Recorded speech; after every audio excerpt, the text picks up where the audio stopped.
grande est ma joie de vous retrouver en ce jour, mesdames et messieurs. Bienvenue dans ce journal. Tout de suite, les grands titres. À la une, les voies de sortie de la crise sécuritaire qui secoue la partie est de la RDC au centre des échanges qu'a eu le président de la République, Félix Antoine Tshisekedi, avec une délégation des parlementaires francophones.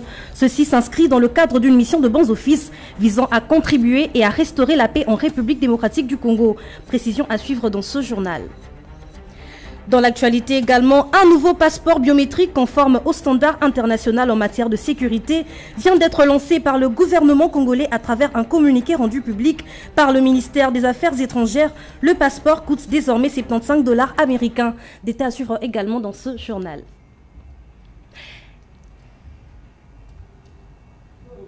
Et voilà tout pour le sommaire, une fois de plus, mesdames et messieurs. Bienvenue dans ce journal qui s'ouvre avec le président de la République, Félix Antoine Tshisekedi, qui a reçu mardi soir à la Cité de l'Union africaine l'ambassadeur extraordinaire et plénipotentiaire de la Russie en République démocratique du Congo, Karl Kaz. Pendant un quart d'heure, le chef de l'État et l'ambassadeur ont particulièrement échangé sur le renforcement de la coopération entre les deux pays. Ils ont discuté des domaines à travailler pour développer les relations entre les deux pays et ainsi orienter les actions futures.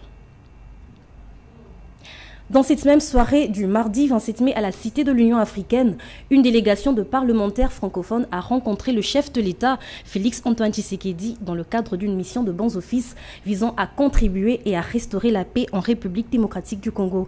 Conduit par le président de l'Assemblée parlementaire de la francophonie, le Camerounais Hilarion Etang, ces élus ont échangé pendant plus d'une heure avec le président de la République sur les voies de sortie de la crise sécuritaire qui secoue l'est de la RDC. Antimos Montoku et Daniela Ndelela.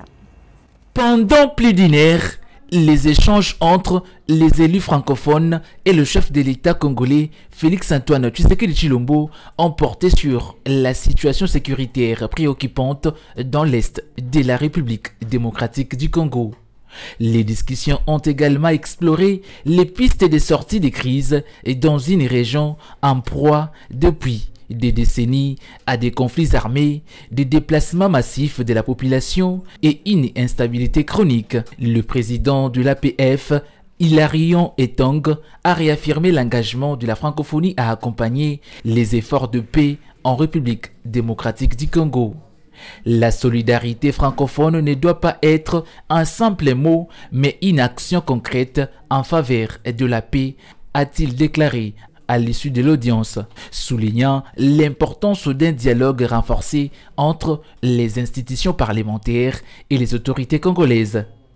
Cette mission des bons offices témoigne de la volonté de l'Assemblée parlementaire de la francophonie de jouer un rôle actif dans la résolution des crises qui touchent l'espace francophone. Elle s'inscrit également dans un contexte où la communauté internationale est appelée à redoubler d'efforts pour soutenir les initiatives locales et régionales en faveur de la paix et du développement.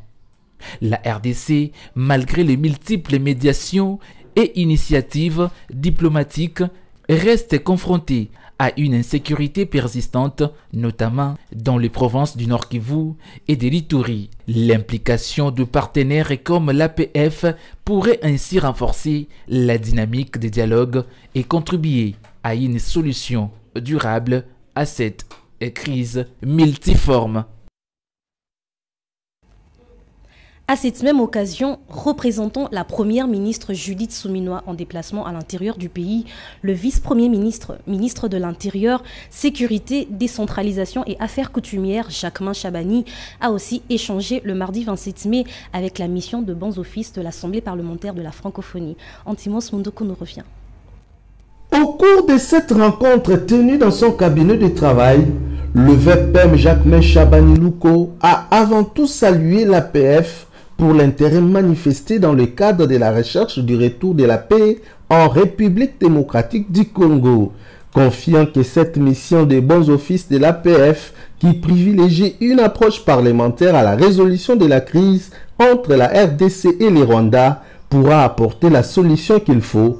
Le patron de la territoriale a néanmoins profité de cette occasion pour faire un aperçu général de cette crise tout en dénonçant la tentative d'hégémonie répétitive de Kigali depuis 3 décennies. Il a dénoncé l'aggravation de l'insécurité dans la partie est du pays en janvier dernier, la prise et l'occupation de la ville de Goma et de Bukavu, ainsi que des territoires adjacents faisant une multitude de morts et des milliers de déplacés. Le VPM Jacquemain Chabani a cependant eu le mot juste pour dire avec certitude à Hilarion Antong et à sa délégation que la RDC est un temple de la démocratie qui traverse certaines difficultés sécuritaires mais qui aspire tout de même à la paix. Avant d'éclore son intervention, le vice-premier ministre en charge de l'Intérieur a fustigé la politique des 2 poids 2 mesures de la communauté internationale face à la crise sécuritaire que traverse la RDC, qui pourtant, a-t-il déclaré, est plus grave que celle de l'Ukraine ou le Soudan du Sud, mais ne semble pas être une préoccupation pour la communauté internationale. Pour sa part, Hilarion Atong, président de l'Assemblée parlementaire de la francophonie et chef de la délégation de la mission des bons offices RDC-Rwanda, s'est déclaré satisfait de cet entretien avec le gardien de la sécurité intérieure du pays. Direction la chambre basse du Parlement où, sauf imprévu ou changement de dernière minute, c'est ce mercredi 27 mai 2025 que la commission spéciale et temporaire chargée d'examiner le réquisitoire du procureur général près la Cour de cassation Firmin Vondemambou contre le ministre d'État, ministre de la Justice et garde des Sceaux Constant Mutamba va clôturer les travaux. Le procureur général de la Cour de cassation a été reçu hier, mardi, par le rapporteur de l'Assemblée nationale, le professeur Jacques Joly. Suivez. Pour permettre à la commission d'avoir tous les éléments nécessaires, le procureur général Firmin Vondemambou a été reçu le mardi 27 mai au Palais du Peuple par le rapporteur de l'Assemblée nationale, le professeur Jacques Joly et Sengekeli. En vue d'être auditionné par la commission spéciale, il s'est toutefois dessiné que rien n'a filtré de cette audition étant donné que les travaux de cette commission spéciale et temporaire se déroulent à huis clos. Après le passage du haut magistrat du parquet civil à la commission spéciale, le rapporteur de l'Assemblée nationale a aussi reçu le ministre d'État Constant Mutamba pour être soumis au même exercice auquel venaient de se livrer les patrons de l'action publique devant la commission spéciale et temporaire. Signalons que cette commission spéciale va présenter son rapport à la représentation nationale lors de la séance plénière de ce jeudi 29 mai 2025 pour examen et adoption. Juste après, le procureur général Firmin Vondemambou a été à nouveau entendu, et cette fois-ci par une autre commission spéciale et temporaire pour examiner le réquisitoire du patron de l'action publique afin d'instruire contre le député national Dikala Majeb Mubanzadio Géry.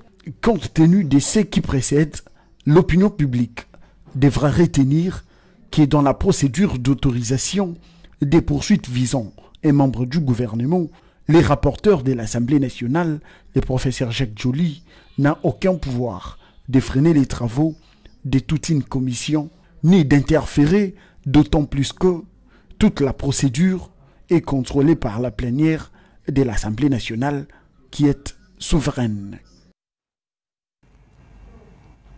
Le gouvernement congolais a lancé un nouveau passeport biométrique conforme aux dernières normes internationales en matière de sécurité.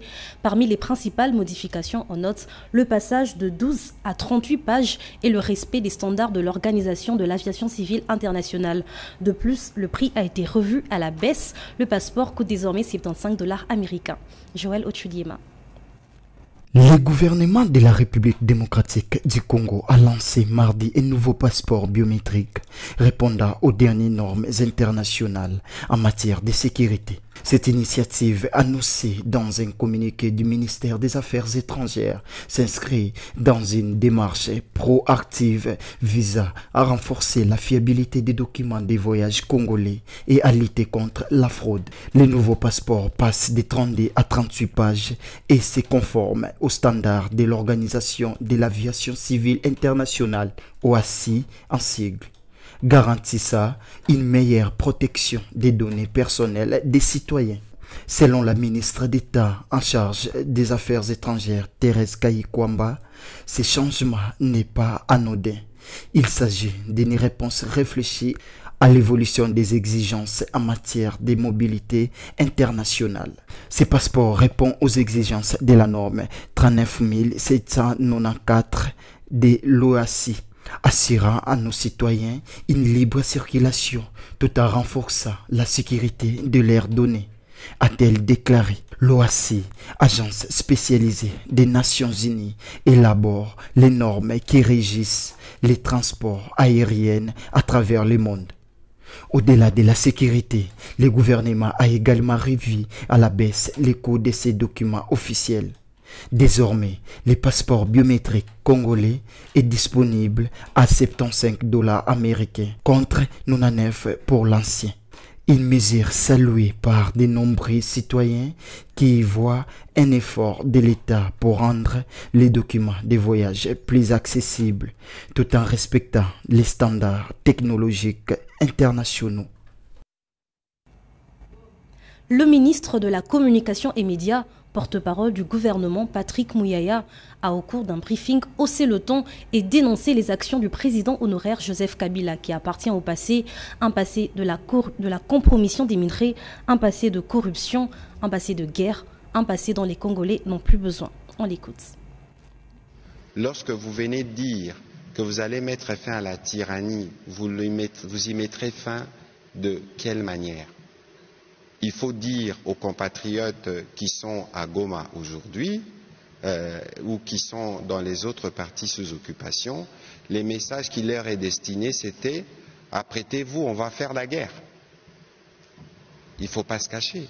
Et donc, lorsque j'ai dit que c'est l'homme du passé, c'est justement ces passés-là dont les Congolais n'ont plus besoin.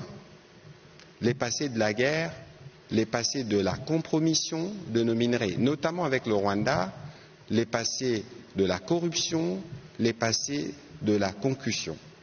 Nous avons déjà largement dit non à cela et aujourd'hui je pense que nous tous, nous devons nous focaliser derrière le président de la République sur comment nous terminons la guerre avec les Rwandais et tous ces supplétifs sont traités à un niveau plus bas. Et donc ici, je tiens à insister que cela soit bien clair. Nous n'avons que peu de temps à consacrer à des gesticulations qui veulent nous ramener dans un passé que nous devons absolument oublier. Le ministre de l'enseignement primaire, secondaire et technique a interdit l'organisation des maquis pour les élèves finalistes du secondaire lors de l'année scolaire 2024-2025, selon une note signée par l'inspecteur général Hubert Kimbonza Sifou le 26 mai.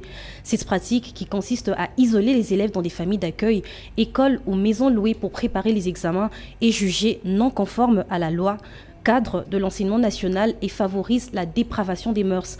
Toute tolérance à ce phénomène entraînera des sanctions administratives. Joël Ochulier-Manou revient.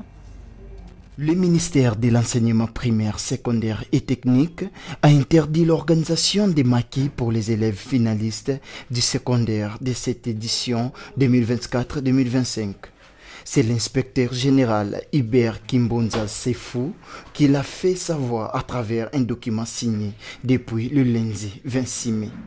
Selon l'esprit de cette décision, la pratique mise en évidence maquis n'est nullement autorisée par hiérarchie éducative selon la loi cadre de l'enseignement national. La tenue clandestine des maquis qui se révèle en fonction de l'isolement des élèves finalistes pour préparer les épreuves, soit dans des familles d'accueil, soit dans les écoles ou dans des maisons louées pour la circonstance moyennant des frais, occasionne un libertinage notoire des maquisards, ce qui les conduit largement à la dépravation des mœurs. Toute tolérance ou complicité dans la persistance de ces phénomènes exposera ses auteurs à des sanctions administratives sévères. Pour rappel, le calendrier réaménagé de l'examen d'État 2025 prévoit les épreuves hors session dès le lundi 10 juin jusqu'au samedi 14. La session ordinaire, elle ira du lundi 28 au jeudi 31 juillet et ce sera la fin de l'année scolaire 2024-2025. Lutte contre les embouteillages à Kinshasa, on en parle dans ce journal. Le gouverneur Daniel Bumba a reçu le mardi 27 mai 2025 dans son cabinet de travail plusieurs associations des conducteurs des véhicules poids lourds venus lui exposer les problèmes que vont générer l'application effective de la mesure limitant la circulation de ces véhicules entre 22h et 5h du matin. Daniela Ndelela et Moïse Makoro.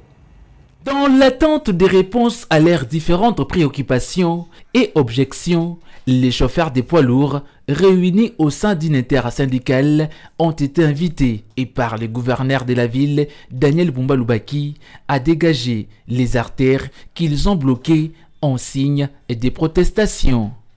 Des échanges vont se poursuivre entre les deux parties avec la promesse du gouverneur de Kinshasa de prendre des mesures d'accompagnement pour leur permettre de travailler en toute quiétude. Pour rappel, la circulation et le stationnement des poids lourds ont été identifiés comme des facteurs tantôt aggravant des embouteillages dans la capitale. D'où cette mesure prise par l'hôtel de ville de Kinshasa a été mise en vigueur pour mettre fin aux embouteillages qui sévissent dans la ville-province de Kinshasa. Et pour boucler ce journal, un homme a été tué la nuit du dimanche 25 au lundi 26 mai au quartier Mapela et un autre au quartier 3 dans la commune de Massina par des personnes non identifiées. La population de ce coin de la capitale lance un cri d'alarme aux autorités compétentes afin de stopper cette hémorragie. De son côté, le bourgmestre de la commune patriotique de Massina est descendu sur le lieu afin de s'enquérir de la situation. Persid Liambassi dans ce reportage rendu par Moïse Makoro. L'insécurité bat son plein ces derniers temps dans la ville de Kinshasa.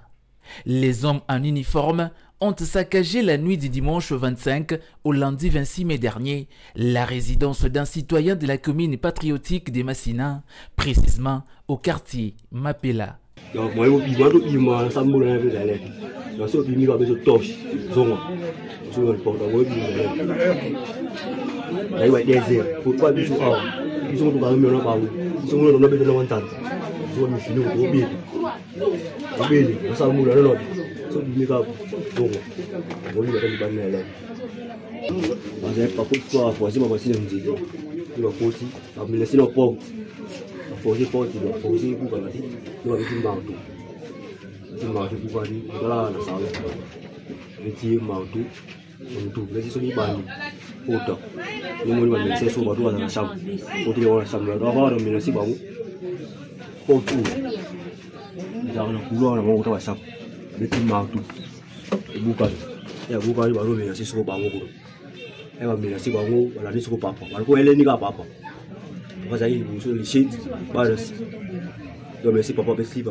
Les habitants de cette commune dénoncent l'inefficacité de la police de ces coins de la commune et sollicitent l'implication des autorités compétentes afin de pallier à cette situation.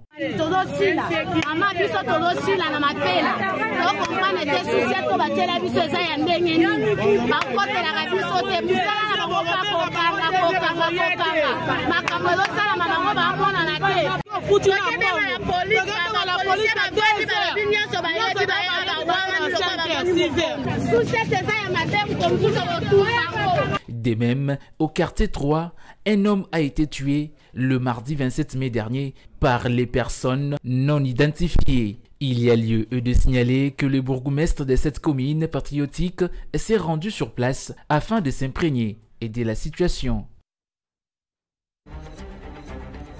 Fin de ce journal, mesdames et messieurs, place au rappel des titres. Les voies de sortie de la crise sécuritaire qui secoue la partie est de la RDC au centre des échanges qu'a eu le président de la République Félix Antoine Tshisekedi avec une délégation des parlementaires francophones. Ceci s'inscrit dans le cadre d'une mission de bons offices visant à contribuer et à restaurer la paix en République démocratique du Congo. Précision suivie dans ce journal. Vous avez suivi également un nouveau passeport biométrique conforme au standard international en matière de sécurité vient d'être lancé par le gouvernement congolais à travers un communiqué rendu public par le ministère des Affaires étrangères. Le passeport congolais coûte désormais $75 américains. C'est par ici que nous mettons un point final à cette grande édition du journal. Merci à la grande équipe technique et à Daniela Ndelela qui était à l'édition.